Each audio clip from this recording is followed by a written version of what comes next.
Hello and welcome to another edition of Kaleidoscope right here on Channels Television. I'm Anne Nwawadu. Coming up on the program today, we're set with the CEO of Prince's Trust International, Will Straw,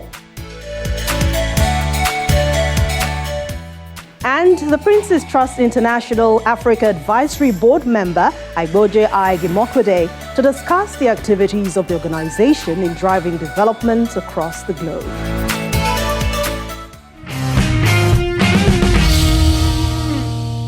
Once again, welcome to the program. The Prince's Trust International aims to tackle the global crisis of youth unemployment, and they have been supporting young people worldwide since 2015.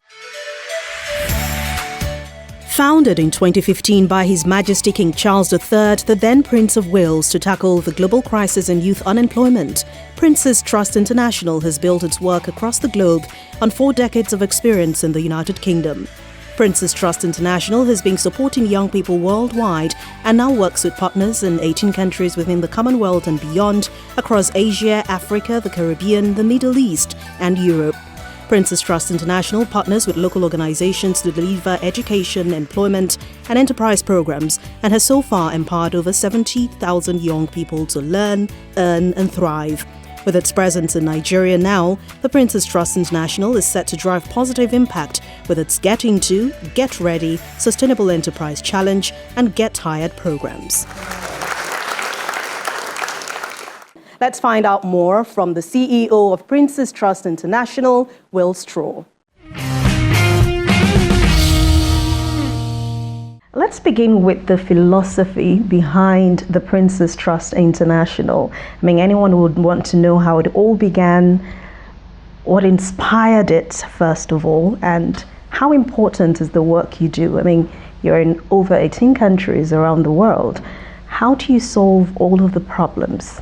Well, this is a story that goes back almost half a century, when His Majesty King Charles founded the Prince's Trust in the UK, using his pay from the Navy when he left the armed forces. It was about £10,000, just under £10,000 in the UK at that time, so not a lot of money in relative terms, and he used that to create the first grants for some local community projects, very much focused on helping young people in the UK to find work. And that has grown to become the largest youth charity in the UK, supporting over 1 million young people. And then in the last decade, the work has started internationally, and we're now, as you say, in 18 countries around the world. We're focusing on the same issues: education programs helping prepare young people for the world of work, employer-led employability programs helping young people find work placements and join the workforce, and then entrepreneurship programs to help young people set up their own businesses, and all aiming to help young people to learn, earn and thrive and make their way in the world. So we have been working now in Nigeria for 18 months. We wanted to get a foothold working in some other countries in Africa first, in Ghana, in Kenya, in Uganda, Tanzania and Rwanda. But obviously, as the most populous African country with a very significant youth employment need driven by these big demographic changes, very growing youth population, we wanted to see whether our programs could make a difference here. So as with every country we work in, we work with local delivery partners. So in Nigeria, we have a fantastic partner for our employability program called Field of Skills and Dreams, who are an expert in helping young people to find work in different sectors. We've been working with them to develop our Get Into program, which is helping young people to find job opportunities in some of the growth sectors in Nigeria, such as the renewable energy sector, in agribusiness, in catering and hospitality. And then we're also running an entrepreneurship program in schools with our partners Junior Achievement Nigeria, helping young people get their first glimpse of the entrepreneurial world, learning some basic business concepts, learning a little bit about climate change and how they can use a business to tackle some social or environmental challenges in their local community. Both these programs have been going extremely well. We're very proud that 96% of the young people on our Get Into programme are in work within 3 months of completing the programme, a very high proportion. And we're hoping now to support many, many more young people into work and to gain the skills for entrepreneurship. But it's nearly a decade since the PTI started, and you just coming to Nigeria. I know the UK and Nigeria have a very good relationship. Was it deliberate coming at this moment to the country? What are your work indices? What kind of data do you use? And what's the vision you're hoping to see to create these opportunities for Nigerians? Well, Prince's Trust programs have been tried and tested now for nearly 50 years. So there's something fundamental about what we do in helping young people gain the core skills that they'll need for employment. Things like self-confidence, communication skills, teamwork, problem solving, resilience, managing feelings. These are things that right around the world employers are saying that young people are lacking from leaving education, and young people themselves are identifying as being absolutely critical for the world of work, and they're at the core of our programs. And then we also work with employers, so young people in our programs aren't just gaining a qualification or a skill for the sake of it, they're actually gaining a work placement as well, so they can test out the skills that they've gained and hopefully stay employed in the years ahead and start a career. So we feel that our programs are well suited to countries right around the world.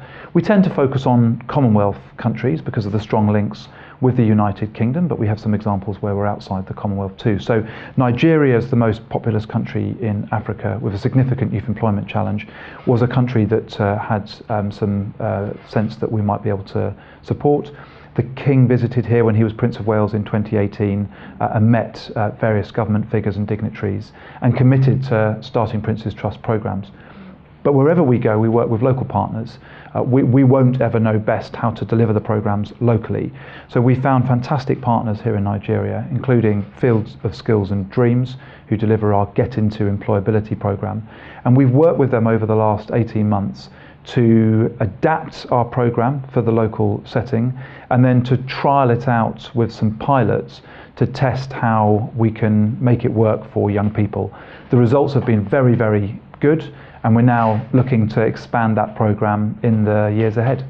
So I know you're focusing on young people, you've talked about entrepreneurs and of course employability in the country. Can we have details of the programmings you're pursuing in this country? In Nigeria we have two programs. The first and largest is called Get Into. It's an employability program and we run it with local partner Field of Skills and Dreams. The simple concept of the program is that over a 6 to 8 week period, the young people have an intensive training program where they gain some of the skills that are vital in the world of work. So they will learn how to communicate effectively, how to problem solve, how to work in teams, how to build their resilience, how to understand about the importance of things like punctuality, and how to manage their feelings as well. They then have a technical aspect to the program where we engage local employers in growth sectors where there are live job vacancies that they're perhaps struggling to fill with work-ready youth. And those employers will provide some technical training so that the young people are then able to take up work placements at the conclusion of the program. Those might last a few days or a few weeks depending on the job. And then it's over to the young people to show their readiness for the work and the employers to decide whether they want to keep them on. What we found so far is that, number one, these programs are very, very competitive. So there are literally thousands of young people applying for hundreds of places. So they're ready and eager. They complete the program and go into the work placements. And 96% of the young people on our first cohorts were then in work within 3 months of completing the program. Secondly, we run a program in schools called Enterprise Challenge. We do this with Junior Achievement Nigeria. The aim of the program is to instill the entrepreneurial spirit in young people, particularly in their teenage years. They learn some basic business concepts. They learn about the impact of business on the climate. They play a digital business simulation game that helps them to test out some of the business know-how that they've learned. And then they're supported by a local business mentor to develop a business concept to tackle a social or environmental issue in their own community. We then have a national competition with local judges who decide which of those business ideas are the best, and we provide some seed funding to the best ideas that come through. So it's a really fun program that complements the school curriculum, helping young people to understand about the business world, but also develop some of those core skills that we've talked about, things like the communication skills, because they're having to pitch their idea, teamwork, because they tend to work in teams of 4 and 5, problem solving, because running any business creates a lot of challenges. And what we're hoping is not necessarily that these young people will create businesses that will then go on to be the next Facebook or Tesla or whatever, but that they'll learn that entrepreneurial spirit, that perhaps in tandem with their studies, they might take this business forward and hopefully in the future turn from being a job seeker into a job creator. And you also mentioned the agribusiness part of it. I mean, what are you doing in that regard? So the Get Into Employability program is fundamentally based on working with employers. It's not a program that provides a diploma for a diploma's sake or skills for skills' sake. It's a program that helps young people get into jobs. We've partnered with Field of Skills and Dreams here in Lagos, and they have some great relationships with employers, including in the agribusiness sector. So we're seeing young people going into those jobs, tending to work on more advanced parts of the agribusiness processing, and also in other sectors as well. So we've seen a number of young people go into catering and hospitality, people going into the renewable sector, learning how to be solar installers. In fact, at our event, a big recruitment fair that follows the Get Into program, we had a panel featuring some speakers from different sectors that was moderated by a young person who'd been through the program, Chigozie Anozie, who through the Get Into program has now become a solar installer. He's working right around the region, installing solar panels, installing batteries, and in some cases connecting to the grid, providing power to organisations, to families that didn't have it before. From your own experience so far, what sector would you say young people should actually develop their skills, considering maybe global demand, for example? Well, I think there's some real growth among a number of sectors that we're seeing globally as well as in Nigeria. The growth in green jobs in Nigeria, something that's just starting now. We've already helped young people to become solar installers, but there are many other opportunities in this sector, and that's only going to grow in the future as the realities of climate change become real. It will be not just in the adaptation to solar panel renewables, electric vehicles and so on, but also the adaptation that's needed when you have the impact of climate change locally. So we've got green jobs. Then there's the digital economy. We're seeing more and more advancement in digital technology, and that's transforming the workplace for many people, whether something as simple as using a video call or word processor, Word, Excel, and so on, or something more complicated like coding. Those are sectors that are only going to increase in demand. And then, of course, with this big change in the demography of Nigeria, people both living longer but also a massive youth population, they're increasing care needs as well. So we're seeing growth in healthcare and childcare needs. Of course, in an economy like Nigeria, as it starts to pick up, we'll see things like construction, which is always a growth sector as well. So that's another area that we'll see lots of jobs growth. But I'm in no doubt that all of these things are going to create jobs for young people if they can get the right skills and be ready for the workplace. And that's where Prince's Trust International, working with local partners, is hoping to help meet that skills gap. We have more for you when we return in just a moment.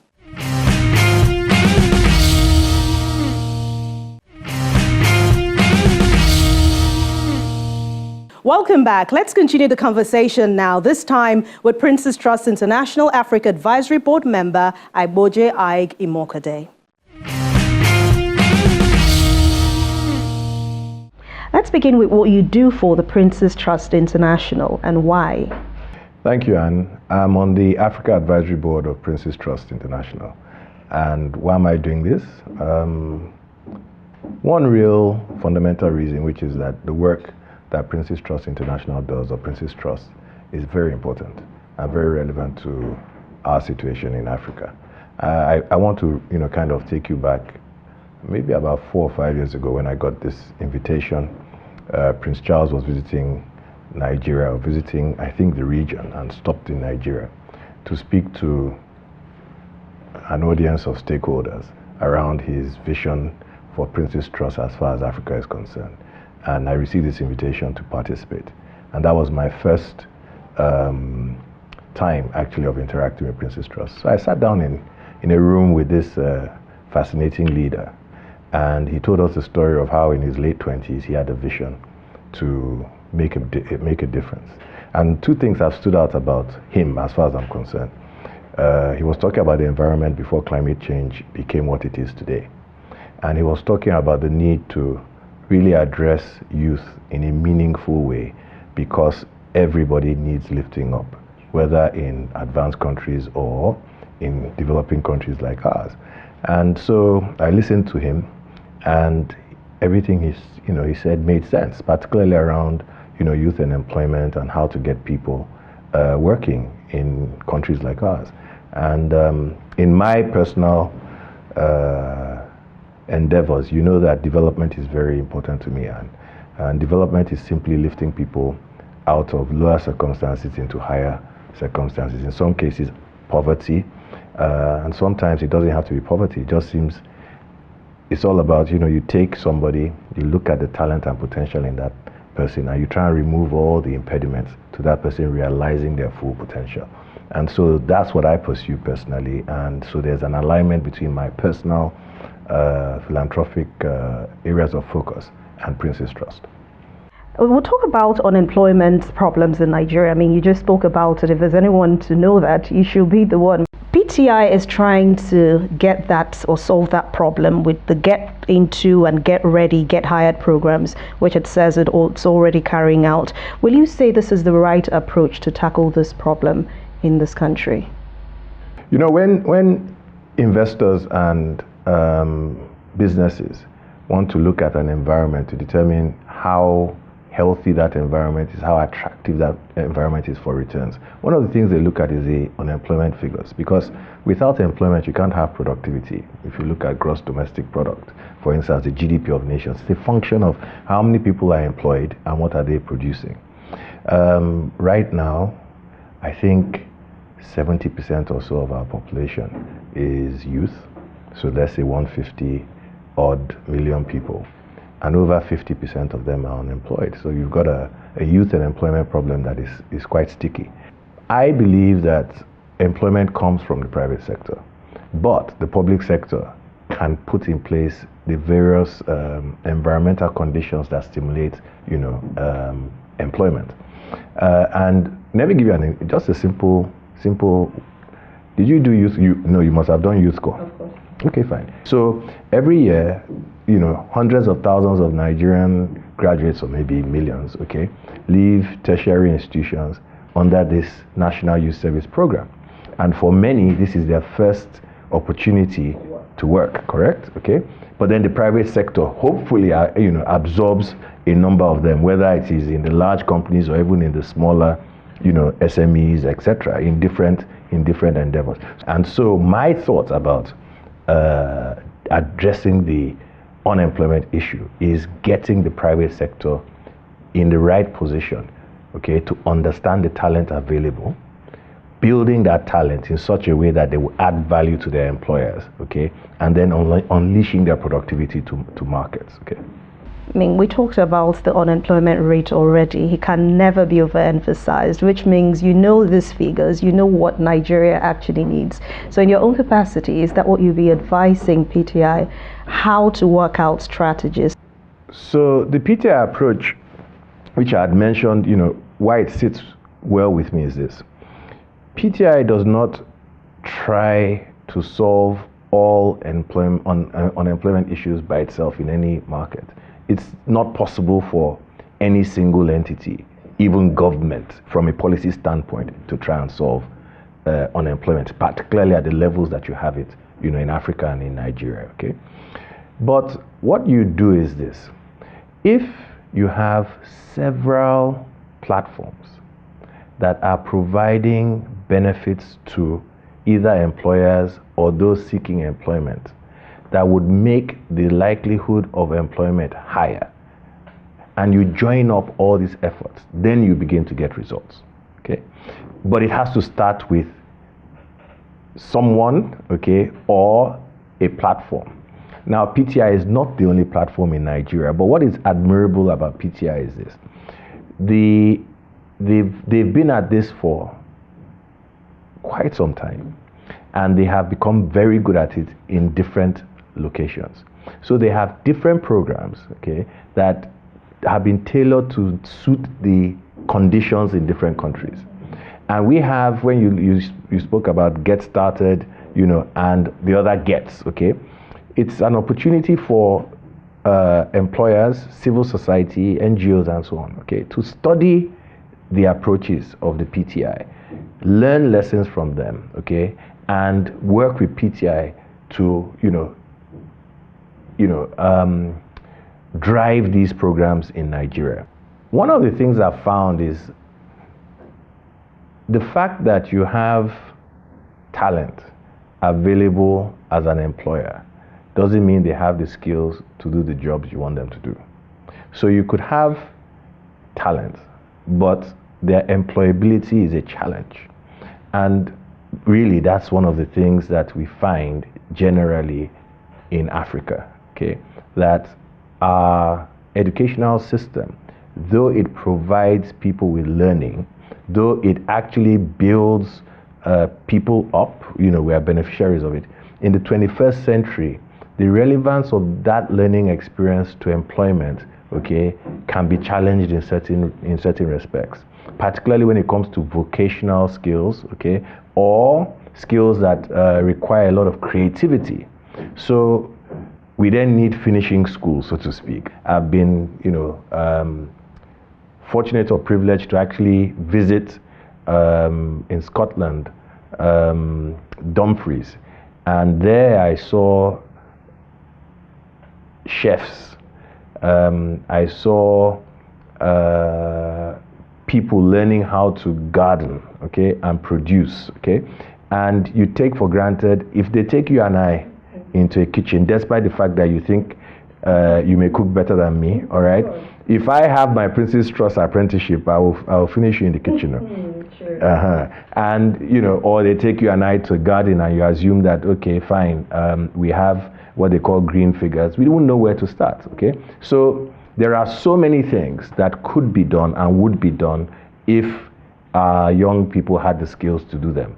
And I think, Prince's Trust does that very well. Which brings us to my next question. I mean, we see our education curriculum here in this country. A lot of times they focus on theory. Do you think that things like this should be added even from primary school? Skills, things that kids can learn, so that when they come out, it's not just everyone thinking about the white collar job. Who is going to do the blue collar? When I was going through primary secondary school, you had a system whereby you had different types of colleges, okay?